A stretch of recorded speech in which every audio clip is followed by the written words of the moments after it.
માધાપરમાં એક તરફી પ્રેમીએ કર્યો આપઘાત। માધાપર પોલીસ સ્ટેશનમાં એક ગંભીર ઘટના નોંધાઈ છે, જેમાં ગોકુલધામ વૃંદાવન સોસાયટીમાં રહેતા હરેશ મૂળજી સોલંકી નામના શખ્સ પર એક મહિલાએ પ્રેમ સંબંધ રાખવા માટે દબાણ કરવાનો આરોપ મૂકવામાં આવ્યો છે। આ કેસ માધાપર વિસ્તારના સામાજિક ચિંતા જગાવી છે।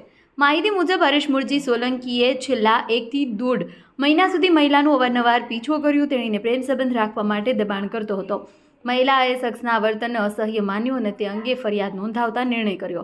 ઘટના તારીખ 29 માર્ચ 2025ના બપોરના માધાપરના નવાવાસમાં બની હતી, જ્યાં હરેશે મહિલાને ધમકી આપી કે જો તે પ્રેમ સંબંધ નહીં રાખે તો તે તેના ભાઈને જાનથી મારી નાખશે।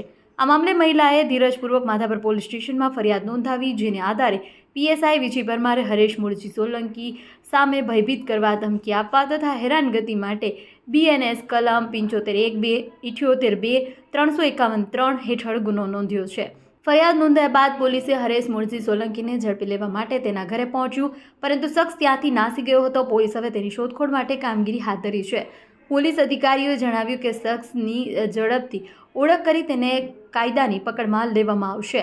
આ ઘટનાથી સમાજમાં સુરક્ષા અને મહિલાઓના હકો અંગે ચર્ચા ચાલુ થઈ છે। પોલીસ આ કેસને ગંભીરતાથી લઈ રહી છે અને શખ્સના પલાયન બાદ તેની શોધખોળ માટે ટીમ તૈનાત કરી છે। આ કેસના વધારાના વિગતો અને શખ્સની પકડ માટે પોલીસ સતત પ્રયત્નશીલ છે। સમાજના લોકોને પણ પોલીસે આવા પ્રકારની ઘટનાઓ અંગે જાગૃત રહેવા અનુરોધ કરાયો છે।